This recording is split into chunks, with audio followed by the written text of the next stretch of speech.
So welcome back, everybody. Today we are going to work on the normal distribution. That is our lesson for this week.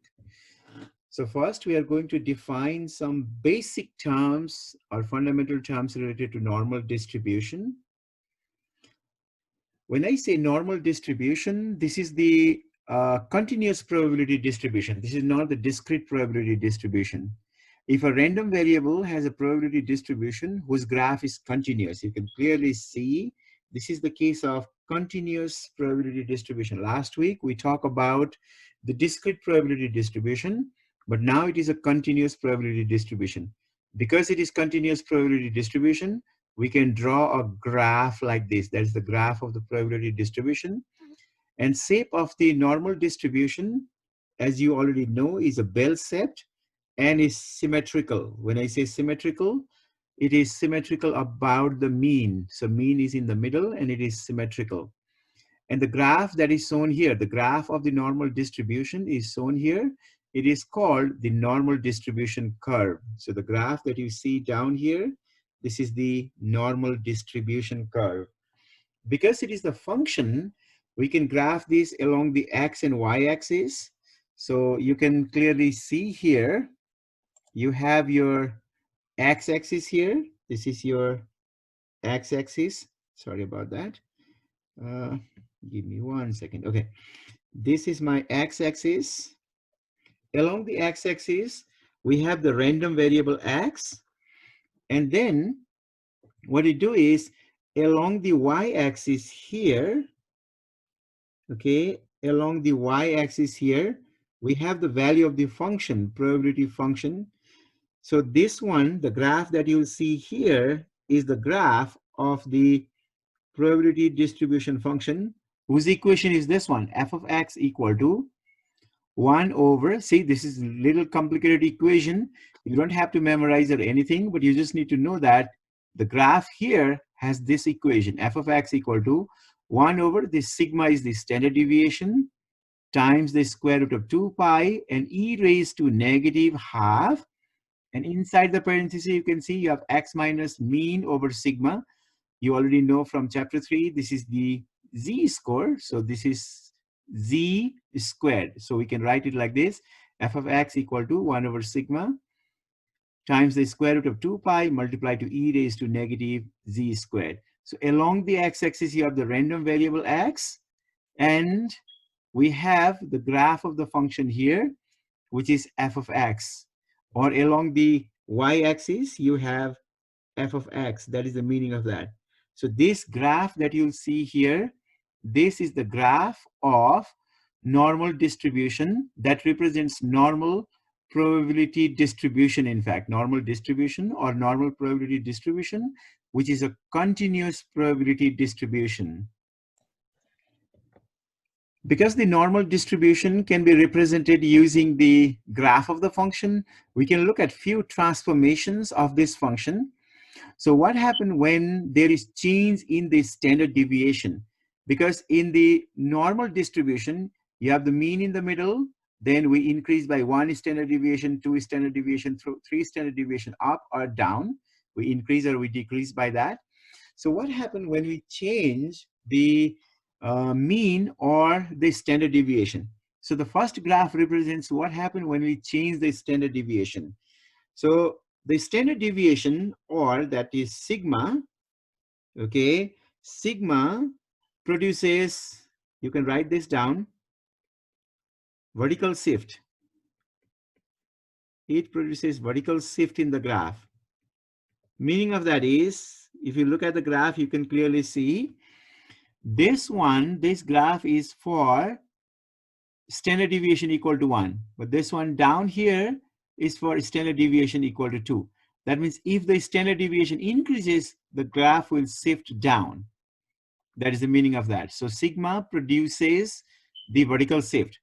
Whereas if you look at the second graph here, you'll see that when the mean changes, when mean is 0, the graph is here. When mean increases to 2, the graph shifted to the right. And if the mean is negative, then the graph will shift to the left. That means the mean will produce the horizontal shift. So you can also write this down. mu, or the mean, produces, you can write this down, produces horizontal shift. Produces horizontal shift. So there is also the transformation in the graph of the normal distribution function. If sigma, or the standard deviation, increases, the graph will be more flat, okay, and wide, you can see here. But if the value of the sigma, or standard deviation, decreases, the graph will be taller and it will be narrower. Whereas when there is change in mean, there is the horizontal shift in the graph. When mean increases, the graph will shift to the right. When mean decreases, graph will shift to the left. Next, we want to revisit the empirical rule, because this empirical rule is applicable to the normal distribution, or the distribution whose shape is bell-shaped, okay, or the normal curve. And we already have the idea of the normal distribution, but we are going to quickly revisit this over here. You know that within one standard deviation of the mean is in the middle. Within one standard deviation of the mean, okay, within one standard deviation, you know that you have about 68% of the data. Approximately 68% of the data value lies within this one standard deviation. Similarly, within two standard deviation above and below the mean, that is this region. So over here, you will have approximately 95% of the data value. 68% of the data value within one standard deviation, 95% of the data value within two standard deviation. And then if you want to find how much data is there within three standard deviation, you can see that within three standard deviation, you will have approximately 99.7% of the data value that is within the three standard deviation.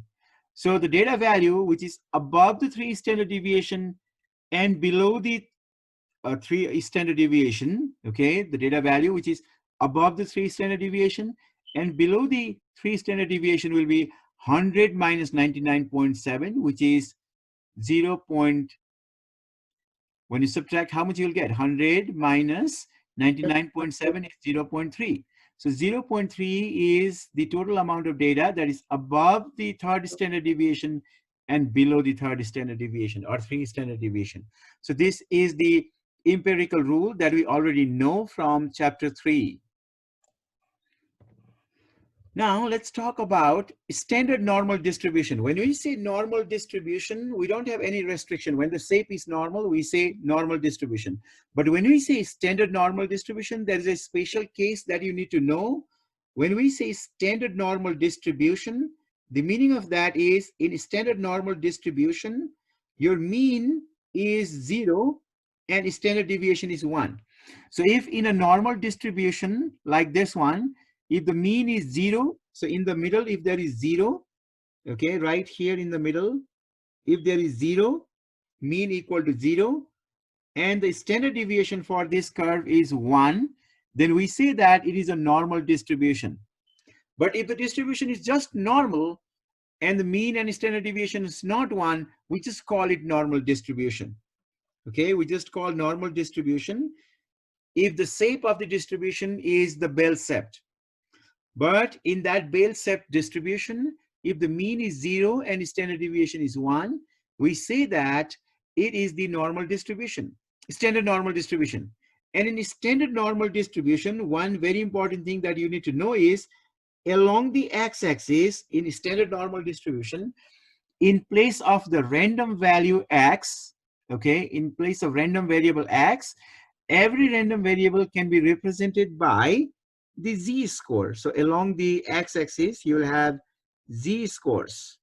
We have done a little bit about z-scores in chapter 3, while comparing the data values from two different sets. If you remember the formula, the z-score is calculated using this formula, z equal to x minus mean over the standard deviation. You may want to write that down if you want. That is the formula for z-score. If you have already remembered from the previous chapter, that's okay. If not, the formula is z equal to x minus mean over the standard deviation. If we simplify this, we'll get this. X equal to mean plus, you can see when you multiply this, when you bring it to the right hand side, it will be the product of those two. So it will be z times sigma. So these two are the equivalent formulas, but you need to know both of these. So it's better you copy those in your notebook or highlight them in your note catcher. So x equal to mean plus z score times standard deviation, or z score equal to x minus mean over the standard deviation. And here we'll be talking about the properties of normal distribution. So once we have the normal distribution, what are the properties? I have the graph of the normal distribution here, and here we have few properties that you need to know. The first one is the shape of the distribution is bell-shaped curve. Okay, if you look at the shape, this is the bell-shaped curve. That is always true. Next, the mean, median, and mode are equal and located at the center of the distribution. Here at the center of the distribution, here in the middle, you have the mean, median, and mode. They are always equal and they are here. But normally we just write the mean. In fact, the mean, median, and mode, they are all equal and they are here. So in normal distribution, remember the mean, median, and mode are equal and located at the center of the distribution. Now, you can see here, if you draw a vertical line passing through the mean, just like, let me draw it, just like this. That is a vertical line passing through the mean. You can see that the graph on the left and the right of the mean is exactly the same. If you fold this along this line, then they will overlap. Meaning of that is the curve is symmetrical about mean. Very important to know. The graph of the normal distribution is symmetrical about the mean. Also, when you look at this graph closely, you can see that on the left, the graph decreases and gets closer and closer to x-axis. It will never touch x-axis. On the other side, on the right, also the graph decreases. It gets closer and closer to x-axis, but it will never touch the x-axis. So the curve goes closer to x-axis, but never touch it. That is the other property of this normal curve. And the last, which is very important property, the total area under the normal curve is 1. Very, very important property. The total area under the normal curve is 1. Meaning of that is, if you try to find all this area, you can see here, if you try to find all this area, this is equal to 1. The reason is, this is the probability distribution, and you know that the total probability, when you add all probabilities, it is always 1 in the distribution.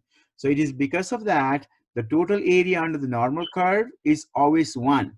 And also note that because it is symmetrical about the mean, so the area on the left of the mean is 0.5, and area on the right of the mean is also 0.5. It will be equal because it is symmetrical. That's why 0.5 plus 0.5, that is equal to 1. Okay, time for the example. Example 1, we are going to work on part A first. Finding the area under the normal curve. We know that the total area under the normal curve is 1, but here are the situations for us to find the area. Very clearly it is given in the question, find the area under the standard normal distribution. When I say standard normal distribution, meaning of that is, this is the case when mean equal to 0 and standard deviation equal to 1. So in the middle of this curve here, you have the mean of 0. Mean equal to 0 is there. For each of these conditions, we have to find the area. We have to find the area, and you already know that when mean equal to 0 and standard deviation equal to 1. So in the standard normal distribution, mean is 0, standard deviation is 1, and you know that along the x-axis, you have the z-scores. So along the x-axis, you have the z-scores. What we are asked to do is, in part A, we have to find the area between z equal to negative 1.03 0 is here, so negative will be on the left. So somewhere here will be z equal to negative 1.03. Okay, and then 1.64 will be on the right, maybe somewhere here is 1.64. Whenever you are asked to find the area under the normal curve, you have to draw the curve and you have to label this properly. Okay, label that. And we want this area now. We want the area between these two values. If it was within one standard deviation, it will be 68%. We know that 0.68 will be the area. But here you can see that it is not between one standard deviation. We are going 1.64 standard deviation up and then negative 1.03 standard deviation down.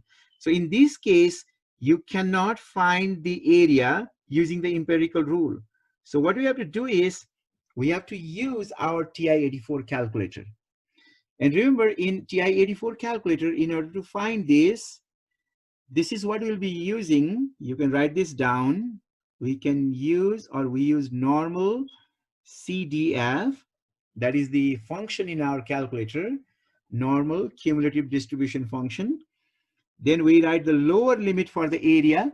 So for this area, you can see the lower limit is negative 1.03. Then comma, we have to write the upper value. Upper value is 1.64. So upper value. And then we write the mean, which is 0 in our case. And then we write the standard deviation. Standard deviation is 1 in our case. And when you enter this in calculator, we'll get this area. Let's see how we can do that using our TI-84 calculator. Okay, here is my TI-84 calculator. I want you to follow along with me. What you'll do is you'll go to second and then press vars, because that's where you'll find the distribution. Second and then vars. And here you have the distributions. We need number 2, which is normal cumulative distribution function. So you press 2, and when you hit 2, it will ask for the lower limit. In our case, in part A, the lower limit is negative 1.03. So negative 1.03. Upper limit, we got the upper limit as 1.64 for part A. Mean is 0, that's right. Standard deviation is 1 because it's the standard normal distribution. Now paste this in the main screen and you'll see our writing. You can see normal CDF. That's the lower value, that is the upper value, that is your mean, that's your standard deviation. And then hit enter. You'll get this value. Okay, 0.79799241. That is the value, or that is the area between those two values. So write this down in your notebook. So 0.798, that is the area between these two values for part A. Now we are going to solve the same problem using this application that is shared in your screen now. This is the GeoGebra application. So in this one, what you have to do is you have to select from here, you have to select the required distribution. We are working on normal distribution, so we select normal. And then here we put the mean. In our case, mean is 0 and standard deviation is 1 because it is the standard normal distribution. So we select mean 0, standard deviation 1. And if you look at your note catcher one more time, in the first part, in A, we are calculating the area between. So for between, you select this bar. This is the area on the left. This one is area on the right. This is for between. You select that sign for between. So it will give you the area in between. But we want the area between negative 1.03. Here it is negative 1.03. So negative 1.03. And then on the other side here, the upper value was 1.64. 1.64. And if you click outside, then you can see your result. It is 0.798. The same result that we get from TI-84 calculator. So you can also use the GeoGebra application to calculate the area under the normal curve if you don't have TI-84 calculator. Now we are going to work on B, the same problem, standard normal distribution. So mean is 0, standard deviation is 1. So you have 0 in the middle because we are working on the same problem. Mean is equal to 0, but we are on B this time. So we have to find the area to the right of Z equal to negative 1.36. When I say negative 1.36, negative value will be on this side. You know that along the x-axis, you have the Z score. 0 is here in the middle, so negative will be on this side. So maybe somewhere there we have negative 1.36. We want the area on the right of this. So negative 1.36 is here. When I say area on the right, we want area on this side. So how much is this area? You need to say it like this so that you can clearly see the area. Whenever you're asked to find the area on the normal curve, area under the normal curve, you must label it like this. So we want that area. Now, in order to find this area, what we have to do is we are going to use the calculator again. So you know the prompt, we need the normal CDF. You can write this down, normal CDF. Then we put the lower limit for the area. The lower limit for the area is negative 1.36, negative 1.36. Then upper limit for the area. You can see, now I want all of you to look at the screen. From here, for the upper limit, this will go up to infinity because this side, the graph will continuously decrease and x-axis will continuously increase. So this will go up to infinity. There is nothing like infinity in the calculator to enter. So what we do is, here we type in our calculator E99. That's what we type in our calculator. Let me write that down. You'll type E99. I'm going to show you how to type that in calculator in a minute. Then we write the mean. Mean is 0. Standard deviation is 1. Okay, let me show you a screen, my calculator, and I'm going to show you how to type this in that calculator. So here is my TI-84 calculator. What you have to do is you have to go to second and then vars like before. Then you go to number 2, which is normal cumulative distribution function. So select number 2. Lower limit for the area in part B is negative 1.36. Make sure you type that, negative 1.36. Upper limit, as I told you, it is infinity. So here we have to type E99 for infinity. And if you look at this calculator carefully, here is your E. E is under this comma. Okay, E is under the comma. So what you'll do is you'll type second and comma to bring that E. That is the upper limit, E99. Whenever you type E99, that is infinity. If you have to type negative infinity, you'll have negative and then E99. Here I need positive infinity, so E99. Mean is 0, standard deviation is 1. Now paste this in the main screen. See, that was our writing on the paper. Hit enter, you'll get the result. So write that down in your answer sheet now. So here we'll write our answer now. The answer that we obtain for part B is how much? What did you get in your calculator? It was 0.9130849. Okay, so it can be written as 0.9131. You can write that 0.9131 when you round it to 4 decimal places. Now I'm going to show you the same thing in GeoGebra application. I have less than 3 minutes, so I'm going to do it quickly. Here is my GeoGebra application. Everything is ready here. It's normal, mean is 0, standard deviation is 1, but I want area on the right. So for the right, you'll select this. And then here, the lower limit was 1.36. That's all you need to plug in. Negative 1.36, negative 1.36. And click outside and look at that value, 0.9131. That is the value. So it is pretty easy to use this application. So if you don't have TI-84 calculator, you can use this application to find the area under the curve. Now we're going to work on part C of the same problem. We have the standard normal distribution, which is mean equal to 0 and standard deviation equal to 1. So in the middle, you have your mean, which is 0. You can write that down. Then we have to find the area to the left of 1.65.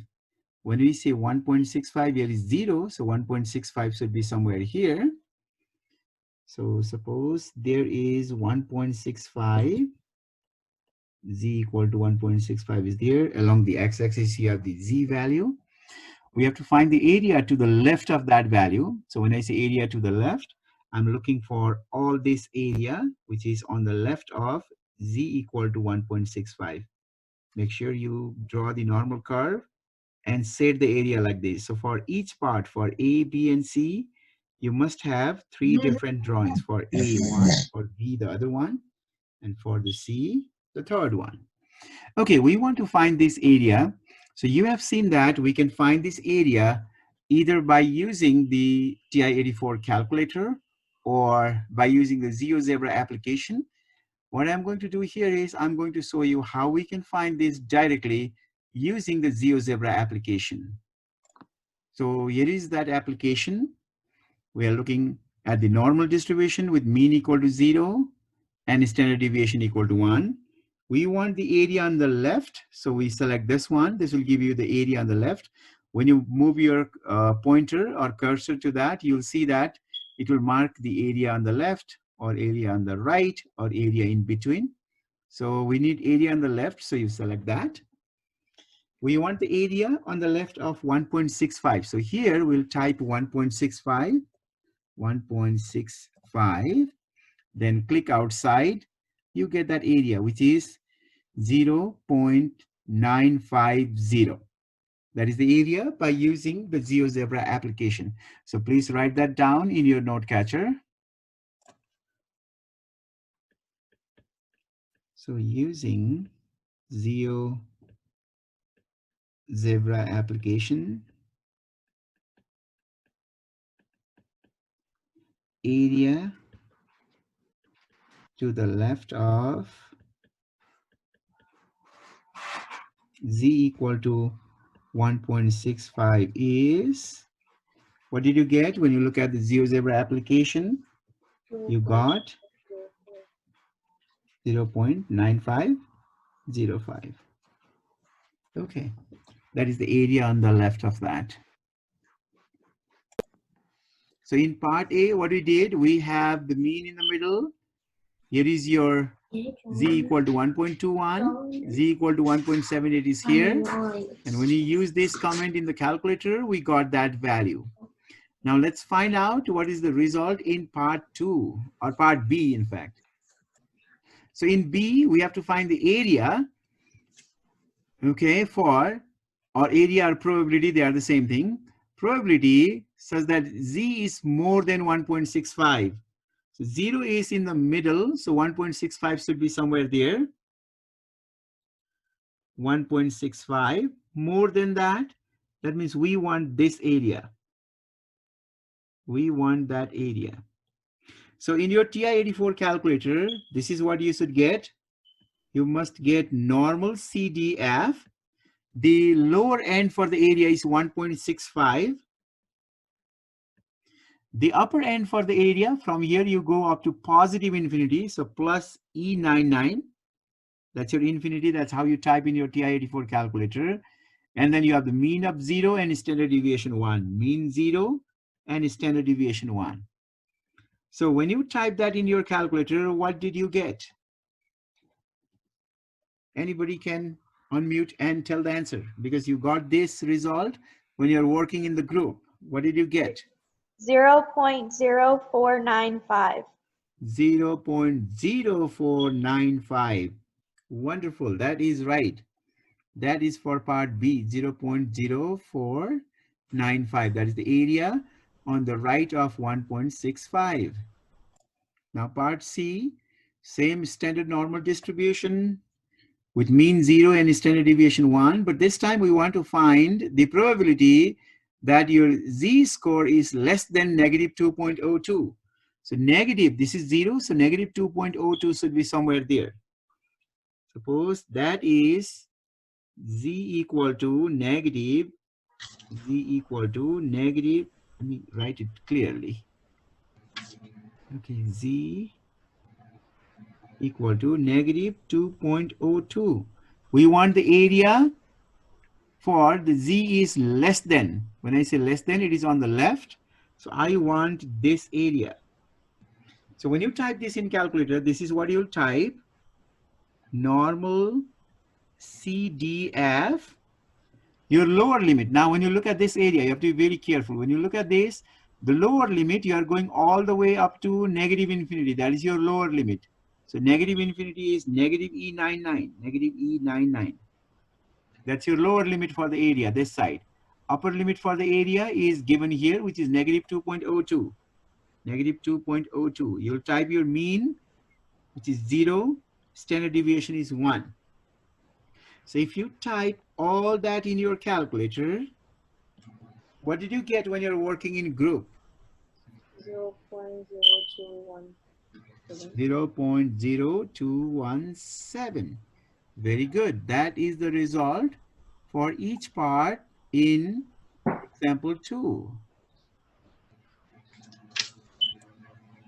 So far we work on 2 problems. The first one, finding the area, where we have to find the area between, area to the right and area to the left.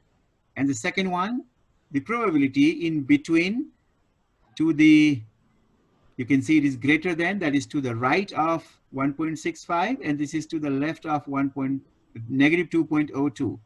So we did this problem using TI-84 calculator and GeoGebra application.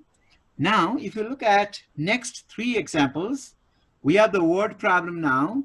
They have given the mean and the standard deviation, and you have to find the probability that it is more than 5800 in first example 3. In next one, you can see they have given the mean and the standard deviation. Then you have to find the probability that it is less than 650. And in example 5, they have given the mean and the standard deviation. Now you have to find the probability in between 51 and 57. That means these 3 examples, example number 3 in your note catcher, 4 in your note catcher, and 5 in your note catcher are similar to example 1 and 2. So before you come to next class, what I want you to do is complete these 3 examples in your note catcher. First, you do it by yourself. And once you get the answer, you check the lecture videos. In the lecture videos posted under the module, you have these problems already solved there. So watch that video again and compare your answer, whether you get the right answer or not. When you're solving this, try to use TI-84 calculator and also the GeoGebra application, both, and complete these 3 problems before you come to next class.